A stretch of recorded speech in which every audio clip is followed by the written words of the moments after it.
All right, let's go ahead and start with strategies with buyers just starting off. First thing to do when you get a referral from a buyer, what is step number one? Who can tell me? Get a phone call. Hey, Kevin, I want to buy a house. What happens next? Thank you so much for thinking of me. That's step 1A. There we go. So, step one, talk with the lender. Get them pre-qualified. If they are not pre-qualified, they are absolutely worthless. If they call you up and say, I saw this house on Zillow, I want to write an offer on it, you got to kind of jump through a million hoops right off the bat. If they're not ready to go, houses move extremely quickly. If they are not pre-qualified, don't waste your time on them right away. All right. With houses having 3, 4, 5, 10, 15 offers on them, you're running around with an unqualified buyer, you're just wasting your time completely. So then we have 3 lenders right back here with Peter, Colin, James. Those all work for Town First Mortgage. They're our partner firm here. Reach out to them if you do not. Who here does not have a go-to lender they're working with? Everyone's got a lender they work with. There you go. Talk to people next year. So that is step number one. Like I said, we also need to kind of figure out who's worth running around with right now too. So loan types. Cash is not a loan, but that is cash is king. And if you have run with a cash buyer, that's great. You can take them out and go look at houses, tomorrow, today. Conventional loans, those can range from 20% down, 50% down, all the way down to 3%. That's going to be kind of your next strongest one. Then we kind of jump into the government-backed loans being FHA, VHDA, VA, all those ones that require a little more steps. They have a few more stipulations as far as property conditions, income restrictions, things along those lines. Just know that if you're running around with a buyer who's doing government-backed loan right now, and you're in competitive situations, you're going to have a very difficult time. Okay, those are people, I'm sure the lenders can kind of attest to this. You're probably not doing a ton of VHDA, VA, FHA loans right now. Am I correct? Not a whole lot of those happening. So buyers need to have money. All right. If buyers need closing costs paid for by the seller, they need to kind of stop what they're doing, kind of relook at their finances and save money. That's just kind of being the cold, honest truth with them. Let them know working with buyers, you got to be honest, you got to be transparent and prepare them for the market. We want to set expectations up front. Okay. So if they are low money down and they're pre-qualified for 250, I know our team's got about 14 people that are pre-qualified 250 and below. We're not getting a whole lot of them under contract. All right. When houses are listed at 250 and they're going for 300, they're pretty much blown out of the water from the get-go. So setting expectations with those buyers who at lower price points, or just any price point, if it's competitive, if they're pre-qualified for 400, they want to be looking at 350 is kind of work for max, 375. The house for 399 that's going for 450, you're kind of just wasting your time. All right, so make sure buyers are aware of that and how competitive the market is. I hope you don't mind me asking a question. I've been out of circulation for a while with this stuff. The cash buyer, at what point do you think about asking for some sort of verification that they actually have the cash? Up front. Just let them know, one, you got to figure out what price range. You also got to let them know, hey, when we go to write an offer, we're going to do see proof of funds. And before you start taking them out there driving around, you probably want to see that before you dump a whole lot of time into them. So great question on that, John. Yeah, guys, we need to have that. That is, like I said, step one, outside of saying thank you and thank you for thinking of me. We got to have the financing aspect or the cash, how they're going to be buying the house. That's got to be figured out up front. Once we have that figured out, I never take a buyer out on the road until they come sit down with me in the office. That's kind of a twofold course of it. I want to educate them on how I work. This is how I set up showings. This is, what I want to get that search dialed in for them. I want to talk about the ins and outs of the buying process, when money's due up front. That way there's no surprises. And that's kind of what in that packet. That is what I spend the first 30 minutes of our appointment doing, is going over that from start to finish, letting them know how the process works and also how I work, what our expectations are of each other. The clearer you are on that up front, the smoother the process is going to be. If you're out there running around with buyers and you go to, I want to put an offer in on this, or I want to bring my mom and dad back to see it on Tuesday, let them know that's probably not going to apply these days.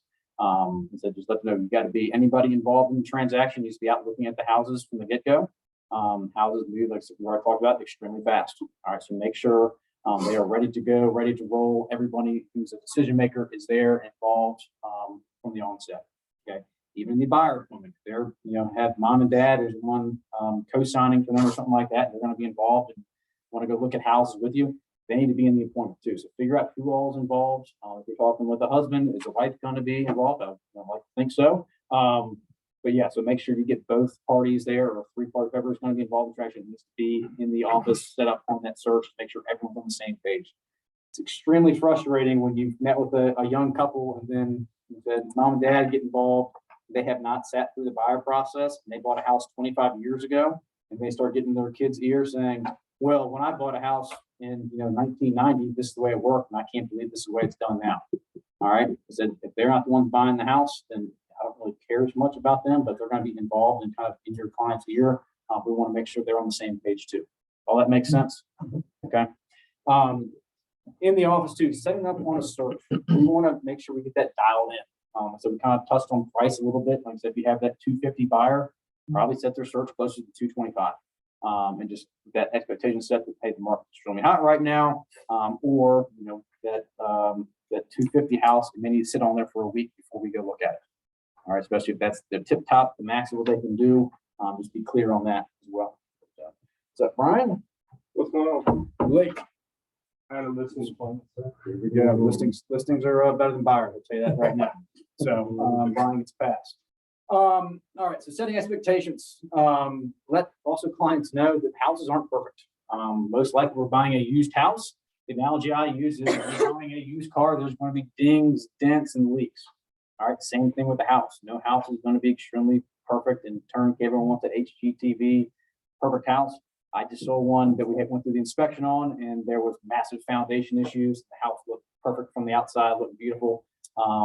But we still want to make sure we have some inspections, everything set there. But houses are old. They're going to have things that are wrong with them. We're looking for major defects with houses. That's what we're trying to protect buyers from these days. Like I said, that major foundation issue, something we want to kind of be on the lookout for. We want to be checking if we're going through houses. We want to be checking out, how's the siding look. I can't stand hardboard siding for a first-time home buyer. It disintegrates over time. It's got to be painted. It requires a lot of maintenance.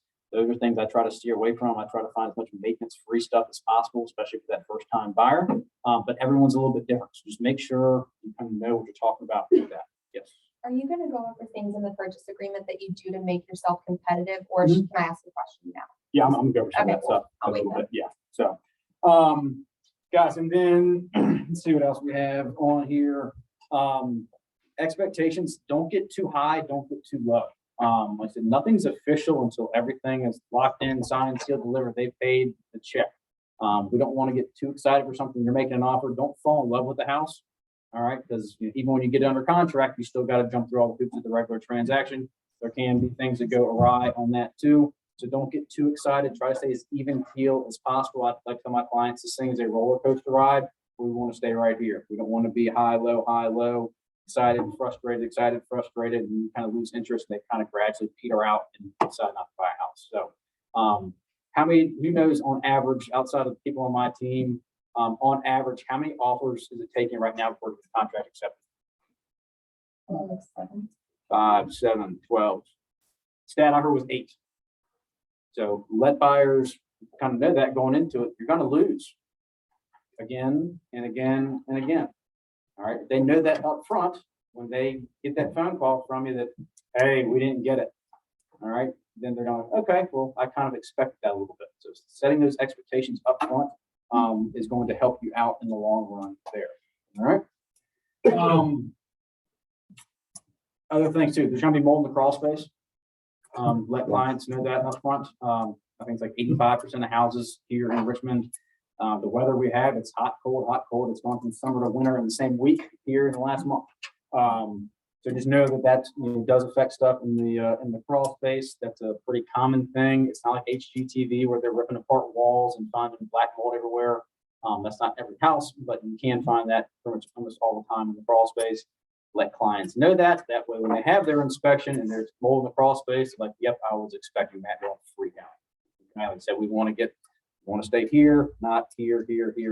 All right, letting them know expectations up front plays a major role in that. Okay.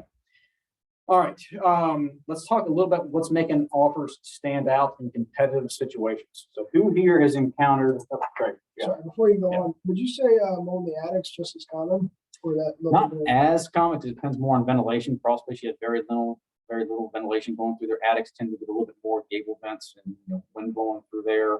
So you don't see it as much, but it's still common. So, mold's common. People just kind of get over that. So clean up pretty easily. All right, what makes offers stand out in competitive situations? Who here has written an offer in the last month and it's been 5+ offers on it? Everyone else here is new. Because if you're out there writing offers, pretty much everything's competitive right now. It's very, more oftentimes than not, you're going to have, anywhere from 3 to, I had 18 offers on a house a couple months ago. It's a little crazy out there. So how do we make ourselves stick out? I have a number of things I can touch base on this, but to me, where it starts is with you, the agent. Communication is vital. When I'm going to show a house, I'm not just clicking the showing time button and going and just showing up. I'm clicking that button, but the next thing I do is I'm calling the agent to find as much information as possible about that house. Do you have 1,000 showings set up on it? Do you have all cash offers in hand right now? How competitive do you expect this to be? Are there any issues with the house? The age, roof, hot water heater, all that stuff that sometimes, most of the time should be in the listing. That's not. Try to find that stuff out ahead of time. That way, when you show up to the house, you kind of have all these questions answered. That not only being prepared helps out, but also makes you look much more knowledgeable and competent to your client. If you have that stuff figured out ahead of time, when they ask the questions, you already have the answers because you've reached out and talked to the agent. I can't tell how many times I'll receive an offer on a listing and I've never spoken to the agent. They never called me. They never talked to me. Instead of writing an offer, I just get an authenticated link that pops up in my inbox. All right. That offer to me they can't communicate with me. We're doing a transaction together. It's, got hundreds of thousands of dollars involved. I want to be able to talk to that person. All right. I want to be able to talk to their lender. Who's going to be responsive? If I'm going to be doing a deal with them, it's going to be, we're going back and forth on, price, inspection, appraisal stuff, coordinating closings, walkthroughs. I want to be able to talk to somebody who can communicate. So reach out to other agents, and it's, some people I have on here at the pardon my French on this. Don't be a dick. It sounds kind of harsh, but you're working with this person. If you go into it like it's a fight, like, hey, I'm gonna go win this offer and beat everybody else, this, that. Like, you want to be kind of buddy or friendly with the person you're working with. If you turn them off from the get-go, like, I've taken offers before, there's been better offers on the table. Hey, I'd rather work with this agent. It happened to me last week. I'd rather work with this agent than this agent because of X, Y, and Z. Communication, professionalism, all that goes along with that. Okay. When you're getting offers that are $25,000, $50,000 over list price, clients are ecstatic already. They don't really, they want to make sure the deal gets done. If an agent can't communicate, I lose faith in that kind of up front. That makes sense, everybody? Mm-hmm. So reach out, try to find out as much as possible about the house before you go to it. So make sure you look like a rock star to your clients. Also, when their parents ask questions, prepared and what's going on with the house, that gets a lot of trust there as well. So communication. When you go to write an offer, call the agent back. All right, you can make 2 phone calls to the same person. Find out what closing date they want, what appliances are going to stay, what additional terms are there? Is the shed conveying as is? Are they taking the shed? I've had that happen before too. I had one here recently where my client is taking the living room mantle with them. All right. I had it very clearly listed in the agent only remarks. 4 of the contracts I got, I think I had 8 contracts. 4 of them did not have that stuff listed in there, which I had clearly put out in the agent only comments. So make sure you read the listing as well. Make sure you get all the details done and figure out ahead of time. That way you're presenting that contract to the listing side or to the seller, then it's clean. All right. You don't have to make any changes, alterations. You don't have to do all the kind of minor, tiny little things because you've asked and got all those questions up front and answered. Okay. Present them a very clean contract. We need to think like a seller. Like I said, it's a seller's market, correct? It's tough to be a buyer. To stand out as a buyer, you need to have things perfect. It's kind of like, hey, this one's a slam dunk. I don't have to make any alterations, any changes to this one at all. It's got the price that I want, it's got the terms I want. inspection language, appraisal language, whatever we need to get the deal done, it's all in there. And so I've had that conversation with the agent up front before I ever submit the offer. And when they get the offer, I have a giant recap of everything that's in the offer. Price, closing costs, 0. If you're asking for closing costs right now, I said, go talk with your lenders. You can figure out another way or save some more money. Closing date is what they said it was. That there's a rent back needed. We got to be as flexible as we possibly can as a buyer to get houses under contract. So they need to have a rent back for 3 months. One, you need to put with your lender to make sure we can do 3 months. So we got to figure out something paperwork wise to make sure everything's hunky dory on their end. But have those conversations up front, and also make sure your lender is kind of in the loop. I try to copy my lender in on all my offers, and I also try to have my lender reach out to the listing agent. Hey, Johnny and Susie that are working with Kevin, they're well qualified, they're ready to go. I'm on top of things. We're ready to get the loan application straight. Their credit score is great. They got money in the bank. They're going to be a great purchaser. That goes a long way too, because the lender is a giant aspect of a real estate transaction, correct? Yeah. Huge. So if they can communicate with your listing agent, that always helps in my eyes. We submit an offer, one PDF. Okay. Do not send an email with 7 different attachments to it. That's too much, especially when they're getting 5 to 10 offers, they got to open up 7 different attachments to your one email. Then that just, one annoys me when I'm going through offers because I got a lot going on, trying to get all that stuff figured out. You give them one nice attachment that has everything in it: contracts, disclosures. You got your letter from your lender in there. I try to include personal letters. Have your clients have a personal letter pretty much written out. How do you envision yourself in the house? Have them write a little blurb. We just got married. We got a dog. We want to start our family in this house. We love the backyard. I love to be done with the kitchen. Yada, yada, yada. Make the sellers feel good about what they've done to the house. Do some research. Pull up the old listings from before when they bought it and see what they've done to it since then. Highlight some of that stuff to them, make it a little more personal. Let them know that, hey, this person's gonna, they are obviously take care of the house. And now they're not just a contract; they're a name, a face, a family. So that sometimes that goes a long way. Other times, sellers just kind of toss those out in the pair. They're concerned about numbers. But every now and then, I've had people accept contracts because it's, hey, this seems like a great family. All right, so put that in front of them. You never know when it can help. It's definitely not going to hurt. If anything, they toss it to the side. At least you did it. You try to do it. Because it does work out sometimes. All right, all that stuff pretty clear. We want to be simple, clean, easy. Correct. Is there anything you can't include in letters? Because I know we had some notification a couple months back that they're not allowed anymore. They violate fair housing. Correct. That's what I was told too. I've had conversations with a couple of different I people about I this. didn't know if that was letters as a whole or just certain, whether it's demographics, whatever that you can express in that letter. Rodney may want to shut his ears on this, and John may want to try to scream. But I would still put a letter together. I said, to me, it still matters. People, I would say people like that. words on a piece of paper are better than pictures.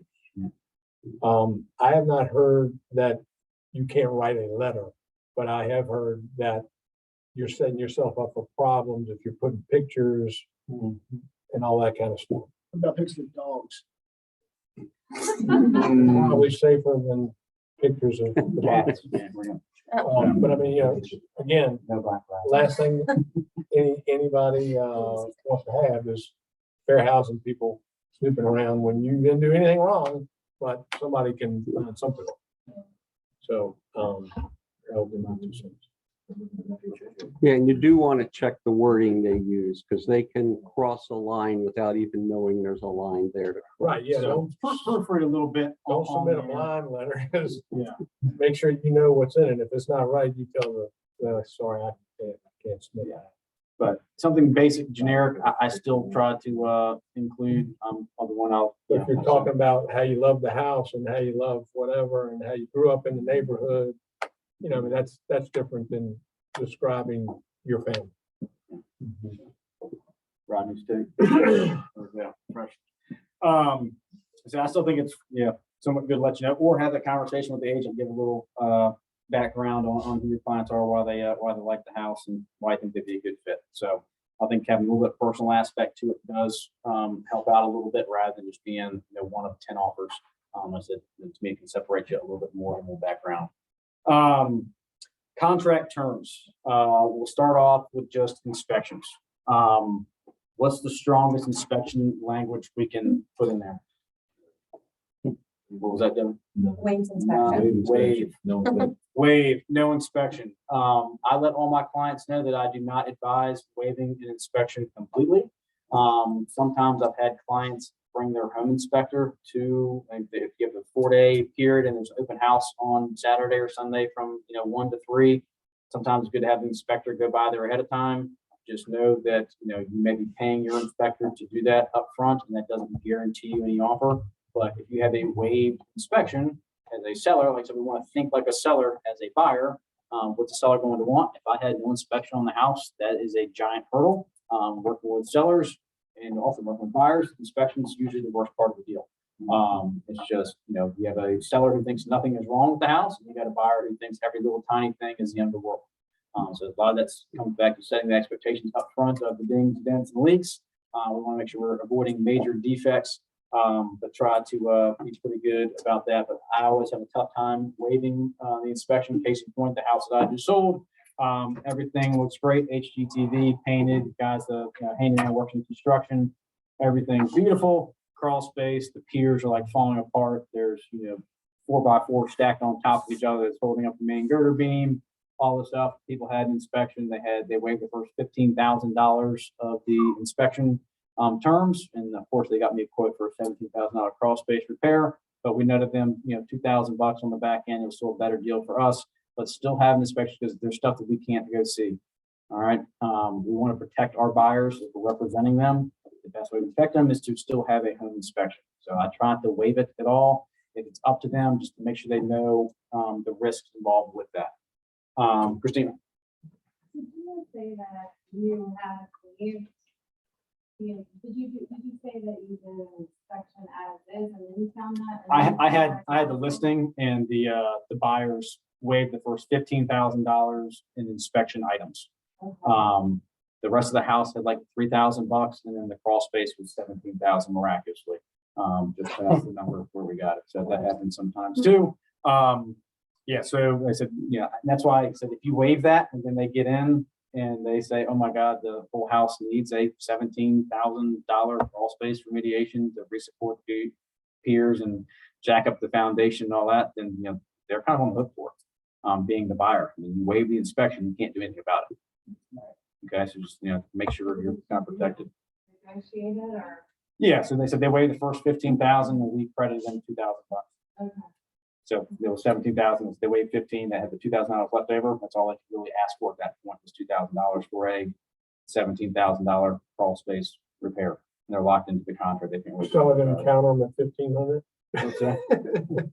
We thought of it. They Seller were didn't count on they were the pretty good. They were 1,500. pretty good about it. So they signed off on it. That was still I think it was still $7,000 more than the next highest offer that we had. So still made sense for us to credit them as we sold the house for $60,000 over list price.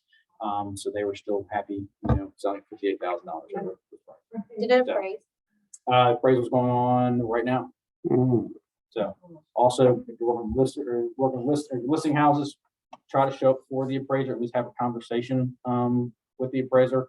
I reached out to him this morning because he had reached out to schedule last week. I had a cell phone number. Let him know I could not be there. If he's got any questions at all, let me know. I have comps to back everything up, price point, price per square foot, all that. He said he would let me know if he's got any issues at all ahead of time. If you have trouble making numbers work, give me a call. So that's still always good, especially when you get offers that are crazy above where you list the house. Try to go back sure and make sure you meet that appraiser out there to kind of make sure the price is justified and bring your evidence with you. John. Does having a home warranty on the property help offset some of that home inspection risk? And do sellers still include a home warranty? I would not ask for home warranty at all right now. Buyer can pay for it. If you want to buy one on your own. It's completely on you. We're not going to ask the seller to do anything with it. I have more, just as many horror stories as I do success stories with home warranties. Any type of, insurance, they're going to try to wiggle their way out of it best they can. And I'd rather hire my own contractors personally, but it does protect sometimes those first-time home buyers. They don't have a whole lot of cash in the bank. for that first year. So if that's something they want to get on their own, more than welcome to, but never ask the seller for a home warranty in this market. Okay, anything competitive, that's just $600 out of the seller's pocket, which could put you behind the next offer. Okay, so trying not to ask for those right now. Sticking with the inspection stuff, waived is your strongest one. Number 2, informational purposes only. This one is very similar to waived, except for you get to have an inspection. This one doesn't really protect the buyer a whole lot. The reason I like this one from time to time, if you're in an HOA, all right, if you do a inspection for informational purposes only, means we cannot ask for any repairs, but you can still have a home inspection. That way you kind of know what you're getting into. If you're in an HOA, you have a 3-day rescission period, okay, to review the HOA documents. You can also use that to say, hey, I don't like the fact that the clubhouse doesn't have a high dive for the pool. We're out of here. You can use pretty much any reason there. It's I can't stand as a seller. Just know that there's also the chance the seller already has the HOA docs ordered and they give them to you pretty much right when you're under contract. And then your 3-day period starts right then, and now you're kind of locked into the house. That is the risk of that one as well. But you do get to have the home inspection and make sure there's nothing crazy wrong with the house. But note that one does involve a lot of risk to a buyer as well. So just you get to have the information up front before you close on the house. So you can try to wiggle your way out of the contract if you can. Maybe if you have a $17,000 crawl space repair, maybe we forego a deposit and go try to find something else. That would be the other option with that, but that involves losing some money. So with writing that on a contract, you wouldn't click because it wouldn't be an as is. It would still be different. Like how would you put Additional terms, the home additional- inspection is for informational purposes only, which means, hey, we can't ask for. so you would just put ops for inspection and then in the additional terms, that's how you would put that in? Correct. Yeah, Okay. that way, have 10 days or try to do it in 3 days, and make sure your inspector has some availability, especially if it is one of those HOA ones. You want to get these things knocked out as quick as you can. Those timeframes in the contract, 10 days for this, 14 days for that, get it done ASAP. Okay. For these people who bought the house ahead with the foundation issues, they had their inspection like on day 3. They had like a 7-day inspection period, and then they're able to get a crawl space contractor out there on the 7th day at 4 o'clock to get them their quote for the crazy amount of money. But yeah, so that's something you can do on that. Similar to what that contract was, the next kind of strongest one is waiving a giant chunk of the inspection. That's pretty much saying that, hey, as long as this house doesn't have a bunch of crazy, ridiculous stuff, you got mold, you got broken girder beams, roof beams being replaced, HVAC doesn't work. If it gets past that certain point, like, hey, we're willing to keep the first $10,000 of any sort of inspection repairs. And inspectors are also going to write usually everything kind of line item by line item, and that can kind of boost up, instead of having a contractor come out there and take care of everything on the list, which can be a big discount. Everything is itemized out, that caulking is now $100. And then, you have a loose brick, it's $100, and that can add up pretty quickly to kind of get you over that amount. But that's something I see a lot of people do. Yeah. I don't really quite understand, how that concept works. Because when I write an inspection, if I'm waiving anything, I usually say that they waive the right to negotiate individual items with costs less than $1,000 or $1,500. That's what I like So, using a lot too. For me, that's more specific, so it makes more sense, but I don't understand exactly how people negotiate if they're waiving the first $15,000 of inspection items. Let's say there's $20,000 worth of total fixes that need to be done. Does that mean that they can basically negotiate a $5,000 credit, or do they have the ability to ask for specific items at that point that are within that $5,000? The way I do it is more of a credit. If I can avoid same thing, I'd rather have, as a buyer, I'd rather have them move in and hire their contractors, their own contractors do it, rather than trusting the seller is going to pay someone to get it done and get it done right. Obviously, it's going to be a licensed person. We get receipts and all that. They're still going to do it as cheap as possible. They're leaving the house. I mean, there's some exceptions to that, but a lot of people will try to cheap it out.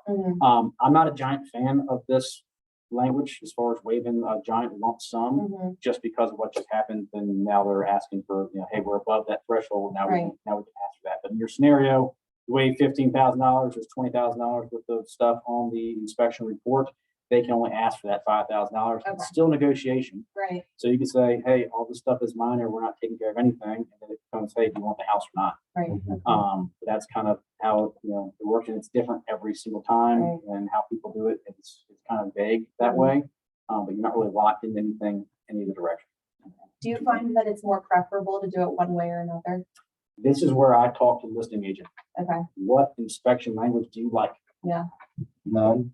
Yeah, Right. that's usually the answer. I get Check some the people, first box, not the second. yeah, I'll get some people that want to, they'd rather say, hey, yeah, put $10,000 limit on there, and we think the house is, in great shape.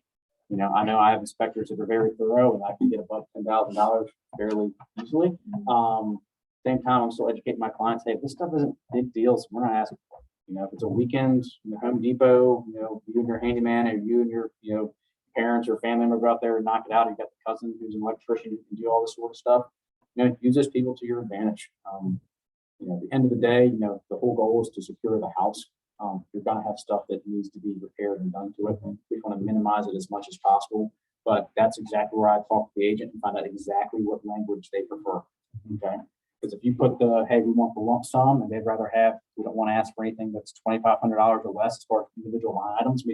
It's got to be a major defect. The roof needs to be replaced. We have foundation cracks.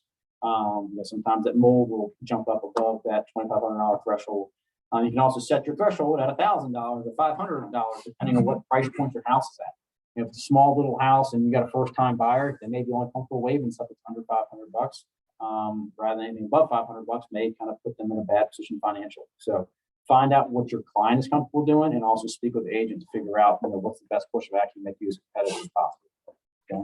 All that stuff makes sense, those kind of terms. Yeah, Greg. I just had this recently and fortunately it worked out, but you brought up the roof. Mhm. So we had a house and the roof was past its life limit. Was it leaking? No, there was no defects to it. It's not something you asked for, correct?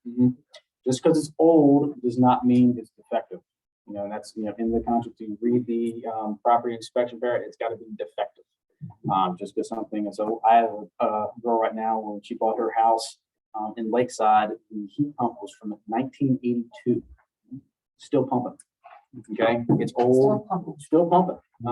It's old. I'm not sure if you can buy parts for it, or I'm not sure what refrigerant it's got, or if you got refrigerant, or if it's blown. I don't know how it does it. But it's still working. The oldest one I've seen, still functioning, still in use. But because of that, we couldn't ask them to replace that. Just because it's old, it's still working properly. Same thing with the roof. If it's old, you just gotta let your client know, hey, this is something that's kind of a deferred maintenance, deferred cost item. Same thing with that heat pump. That heat pump could go out at any time. But the roof, same thing. You can have a leak spring, next month, but during your inspection, it's not leaking, it's still functioning properly. It's there. Okay. Make sense? Any other questions on that? Yeah. Let's see here. The optional checkbox in paragraph 16 of the purchase agreement, so the inspection paragraph. The optional checkbox, as a listing agent, I never like to use that check because it gives the buyer a unilateral out. Same thing with the as-is addendum. So some agents love the as-is addendum because it's, you have 10 days to get all your inspections done. It's kind of a take it or leave it. But you have the ability to leave it without the seller having any sort of recourse.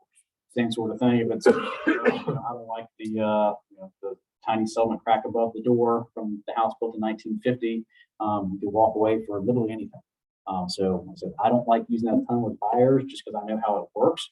But some agents are kind of like, hey, I'm 100% fine with as is addendum. It sounds great. You're presenting to the seller, hey, you're fine the house as is, but you have the ability to back out.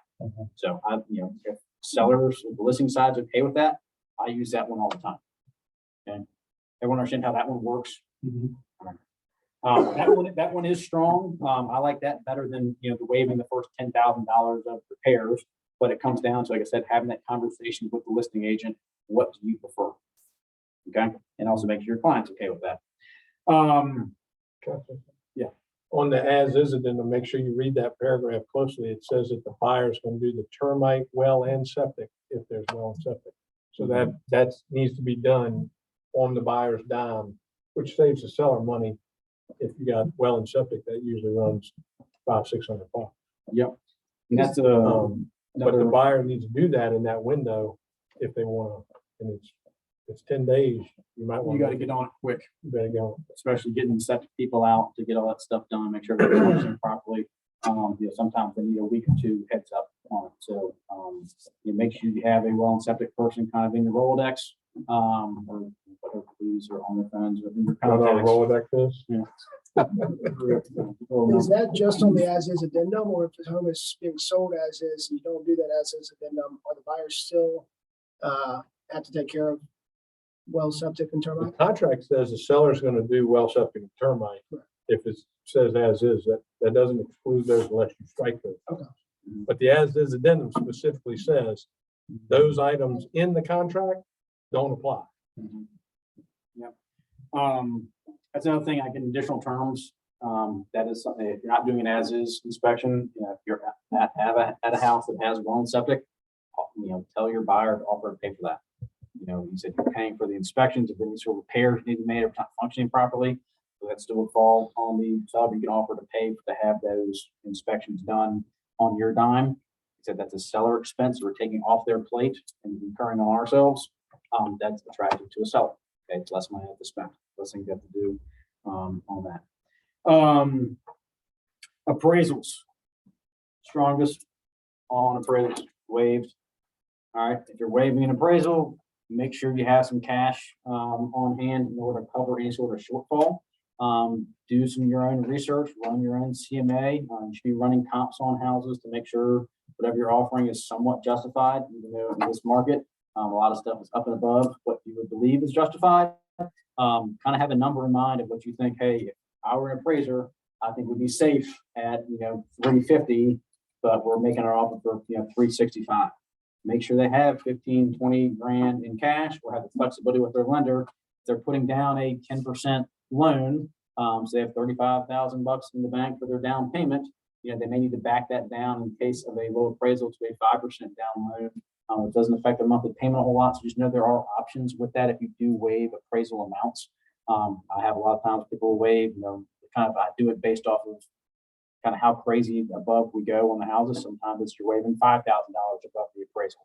Other times it's 10. On larger houses, 25 or 50, or completely waiving at that point, knowing they have cash in the bank to back up any sort of shortfall. Okay, so if we're waiving some sort of money on that, and every now and then I'll have a client send me a bank statement. Hey, show me something with some cash in it, and I'll attach that kind of with the offer, just to let the agent know, seller know, we got some cash on hand in case anything falls through or goes low. Black out the bank account number, so they have to have the name on there. I think that's just an additional piece that sometimes will set you apart and let people know, hey, this is a serious, strong purchaser that is able to buy the house. Okay. Let's see here. Other things we've had a little bit of success with, non-refundable deposits. So if you do something like if you waive some inspection items or you're buying the house as is, informational purposes only, say, hey, the deposit is now non-refundable for that additional terms. For instance, meaning if you back out of the contract for any reason, they get to keep your deposit. That also shows that, hey, I'm a serious buyer as well. If I have a $2,500 deposit on a $300,000 listing, if I were to back out, if I don't like the inspection or this or that, right, for informational purposes only, make your deposit non-refundable. You have the inspection, hey, this house has got a lot more issues going on than we thought it did, then hey, be prepared to fork over the deposit. Just one more kind of tool in the toolbox, additional term you can throw in there to help make you look a little bit stronger to a seller. Let's see here. I've had a couple people be willing to offer as a buyer to pay some of the seller's closing costs. Okay, so they're willing to pay $2,000, $3,000, $2,500, whatever it may be, towards a seller's closing costs. Seller's closing costs can be well septic termite inspection, can also be commissions. So we got to just be somewhat work around this and make sure it's kind of clear on the lender's standpoint.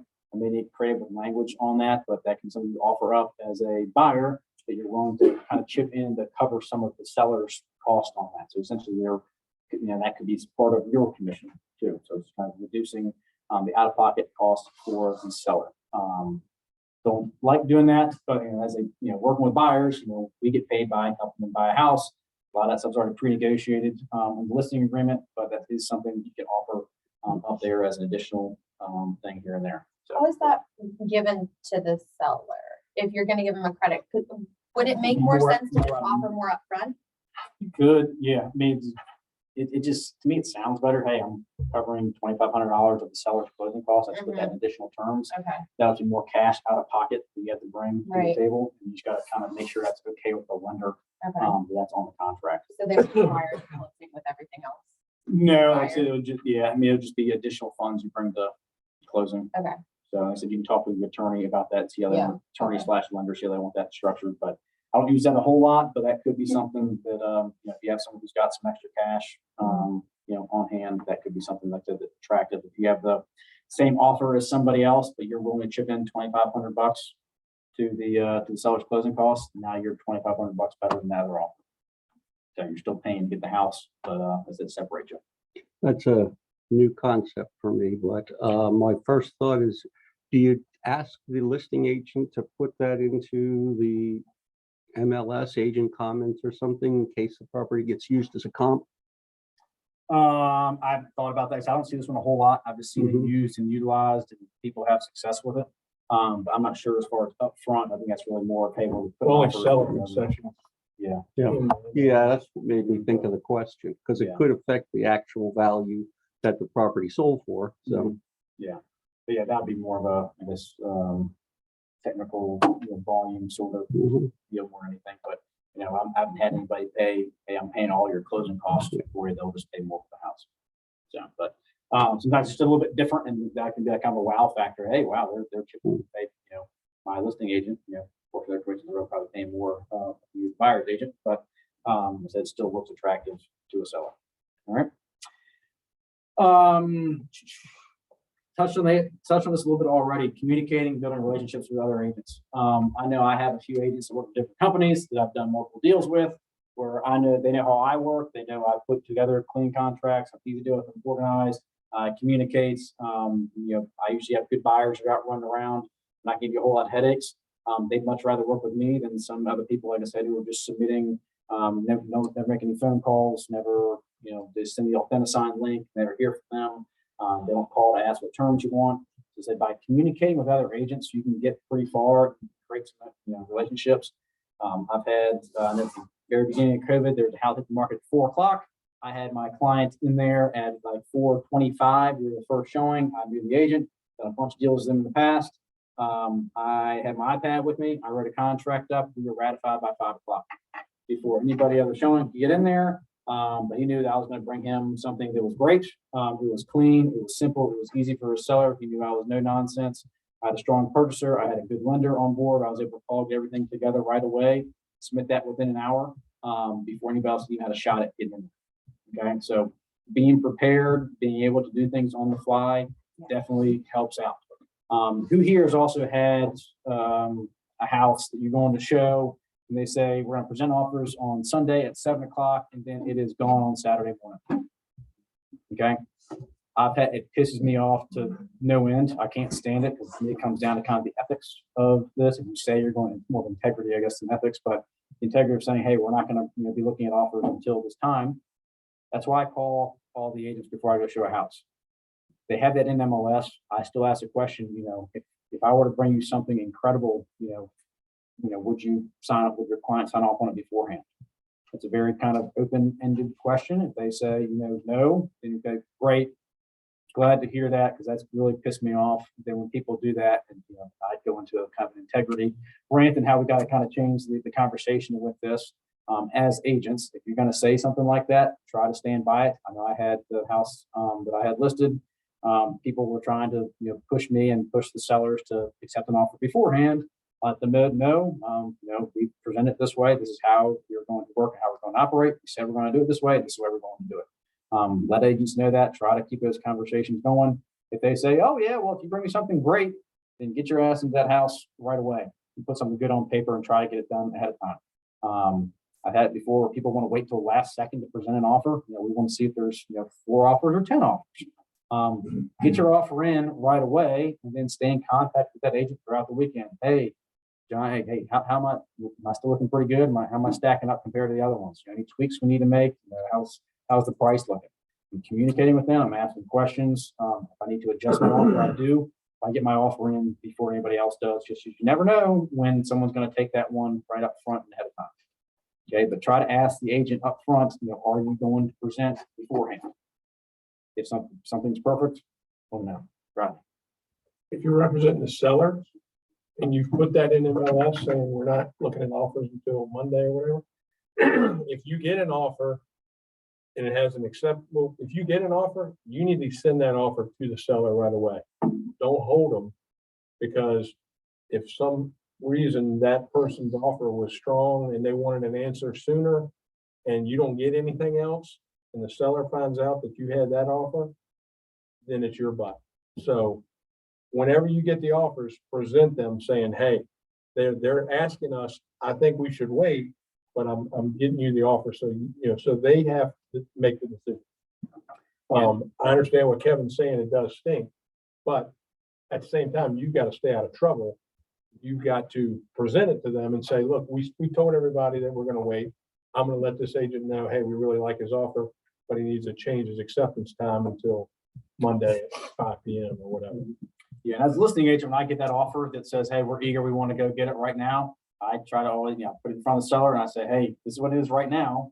But at the end of the weekend, we can maybe use this one. If someone else has escalator clause goes up and above that, and they start climbing on up. So this may not be their highest and best right off the bat. They may find out, hey, this one's got 8 offers on it now. I want to bump my price up another 20 grand. So just know that, but just be transparent with your sellers, and I try to pin their offers against each other. Like, hey, that one needs a little bit of work. You gotta do something on it to make it more attractive. So I try to be pretty, you can't give exact terms on stuff, but I let people know, kind of read between the lines. Hey, yours may need to do something a little bit better if you want to compete. They got to go back to drawing board with their client, and they got to maybe reassess or figure out what is their highest and best. And ask for highest and best. I need your highest and best offer. Give me the best thing you got. Especially if they're trying to press you early.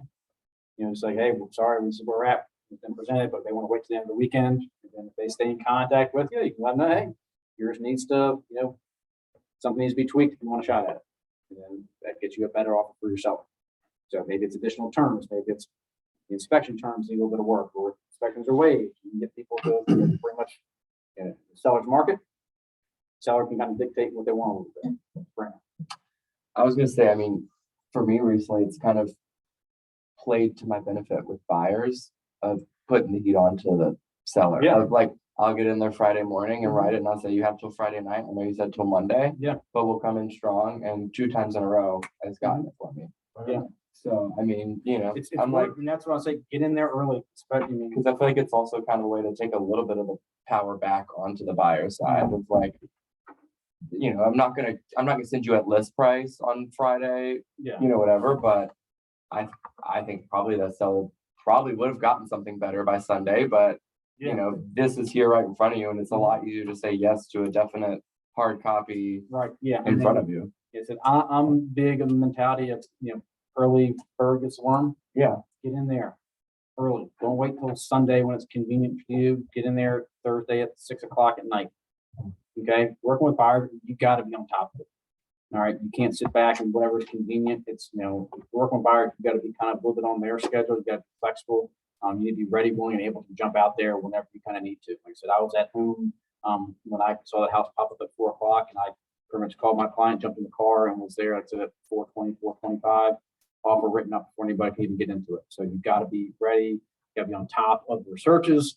I'm copied on all my client searches when houses pop up. If it's a hot buyer, I'm clicking on that house to see what just popped up. Okay. If I know the agent, I'm calling up details. Hey, what's going on with this one? Do they accept something right away? What do I need to bring you? Do they need rent backs? All the stuff. What's going to make the perfect offer on this house for you? But yeah, don't wait. Get in there and try to get it done. And to Brandon's point, put it off the deadline on Friday on it if you need to. And then if they got to present it to the sellers, then the seller may say, hey, this is great. I'm tired of 3 people left the door open to my house while they were showing houses, and I was watching them on my Ring doorbell. They're pissed off. People tramping through with muddy shoes. They said, I'm done with this. This offer is great. It's $25,000 above list price. It's got great terms. Yep, this agent communicates well. Let's go ahead and just jump on this right now. Okay, just because it says in MLS doesn't mean it's going to be like that. So, but I said, get in there as early as you can on it. And because when it expires, we may not come back and rewrite for Sunday, you know? Correct, yeah. And so there's no guarantee. It's, hey, this is here right now. We have 3 other houses that we're interested in. We want to make an offer on this one's our favorite one. And we'd love to get this one worked out. If not, then we have other options. Right. So you just hope your other options work out. But if not, you can still leave your offer out there for the rest of the weekend. You go back, change the acceptance time on it, and it's still there. So, but yeah, definitely try to put the pressure on if you can. All right. All right, here we're doing about 5-10 more minutes. Getting feedback when you lose is the best thing you can possibly do. If there's 8 offers on a house, I want to know if I finished second when I lost, or if I finished 8th. I want my client to be able to know that too. If they think they were a really strong offer and they got blown out of the water, they need to either go back to the drawing board or reassess, what they need to do on their next one. Losing is the best learning tool. Okay, if you lose out on it, it's not the end of the world. On average, how many do we lose out on? 8. Right? This is just number 1. All right, let's get better on the next one. Last time we wrote, we're not going to ask for any repairs that are $1,000 or less. Now we're going to ask for repairs on $2,000 or less. All right, now instead of $5,000 in appraisal coverage, now I'm doing $10,000 appraisal coverage. My offer is getting better, better, better. Now I finished in 4th place. Okay, well, we lost out to 2 of them that were all cash. We can't compete with that. Move on to the next house. All right, and just know you're competing against cash. You got to make it even stronger. What else are you going to do on the next one to make your offer more attractive to the seller? It could be getting it in there and submitting it early, often, late term, but clients will gradually learn in order to get a house, they need to kind of figure out what it is the seller wants and be strong with it and put the best terms out there as possible. You're in a true highest and best market right now. Okay. Also getting feedback and kind of figuring out, how you lost is a good way to kind of talk with agents. Hey, what else do you have, coming up? You get to talk with them. Do you have any other houses in the area or any other neighbors or anything like that? Any leads coming up from this listing that could be potential fit down the road for my clients? Love to work with you. All right, great. You communicate. They know who you are. They may have one coming up. Let you know on that too. And the other questions to figure out how you lost. I try to ask sometimes over text or phone call, depends on how the agent likes to communicate too. What was the biggest difference between my offer and the winning offer? Was it price, inspection, appraisal terms, rent back, what was it that kind of separated us the most? And then you can kind of dive into a little bit more. And that way you can also go back to your client and just let them know, hey, this is what it takes to get a house these days. And they kind of gradually figure out what they need to do and write stronger offers. John. Something I can do for you if you want. Some of you had me do this because you mentioned asking them if they have anything else coming up. And I've seen agents do that here within hometown, asking other hometown agents. But I can pull the email addresses of all the agents who have been recently doing business in that area, if that's what your customer is interested in. Yeah. And you can even use that to ask the same question for agents in other firms and see if they'll talk to you about something they have coming up. Yeah. Just ask me for the list. Yeah.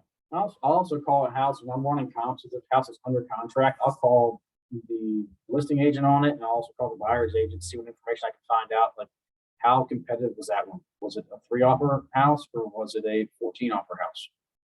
That way you kind of know, hey, it's been under contract last week. It's pretty similar in size, square footage, location to this one. How competitive was it? That can kind of give you an idea of what you're going to do on that one too. Okay, all that makes sense. Okay. Let's see here. Yeah, buyers are either going to continue writing or they're going to quit. All right, it's really kind of what it comes down to. They're going to need to reassess. And there's also going to be agents that get out there and can't compete, and they're going to quit. The biggest thing for us here at Hometown is you got to keep grinding. Like I said, it takes 8 offers, but eventually they're going to get. I'm getting ready to go show a client a house, and this guy has been looking at houses for 7 years. He's what?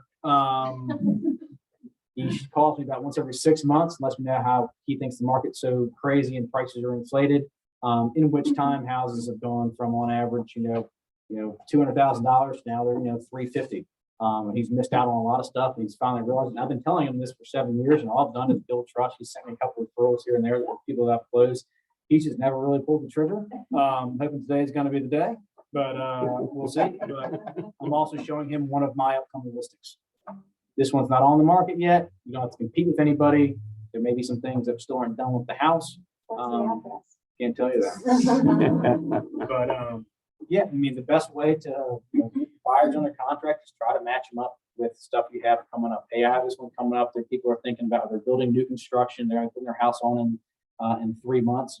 Well, hey, would they be open to, not even putting on the market, and my clients will, buy it and they can rent back until their house closes for flexible rent back. Sellers love that.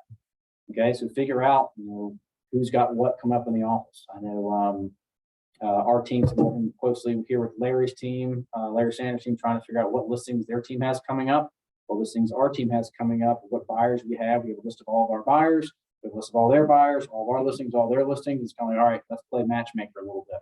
What sellers are open to doing something without having to have people come through their house for a whole weekend. They don't want to get it clean. They don't want to get it prepped. Buyers are a lot of times okay looking past whatever junk people have in their houses, or the there's kids' toys everywhere or whatever else like that, can get into the house early without competition. Do it. Okay, try to do what you can to find listings and find stuff that's off market.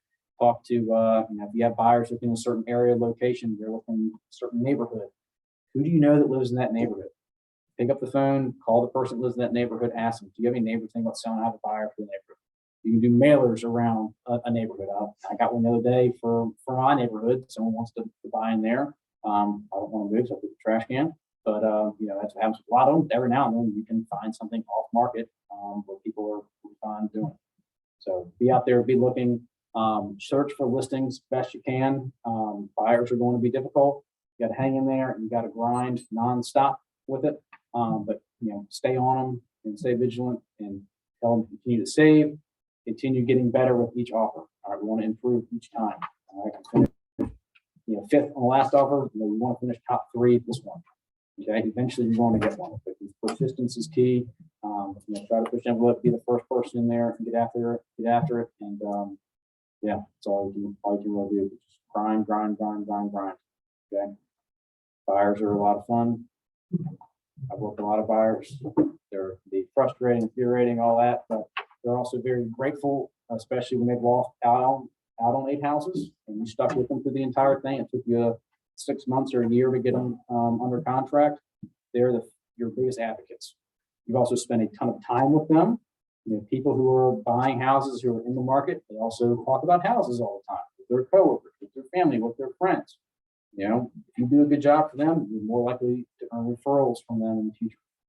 Okay, so don't just give up on buyers. Try to have them hang in there, but also realize which ones are worth running around with nonstop. Like I said, that $200,000 buyer right now, going to be very difficult to get anything done. Just be realistic with expectations on that, and also if there's no houses popping in the search, maybe search in a different area or expand their search locations, and constantly be checking in with the clients to see what's going on, how they're feeling about things. Try to let them know, don't get discouraged, don't stress out. If you're overwhelmed, reach out, call me. We'll see what we can do to ease your mind or talk you off the ledge. We're half psychologists, as realtors too. So be checking in with your clients, make sure they're taken care of, feeling good about things, even if they are losing here and there. And so eventually they're going to get something. It all works out the way it's supposed to. Why I use with all my clients, and it does. All right, guys, I got to go show a house to a guy that hasn't bought in 7 years. So wish me luck. Thank you guys for coming out today. Hope you got something from it. If you got any questions, I'll be around in about 5 minutes. Feel free. Thank you all for coming out.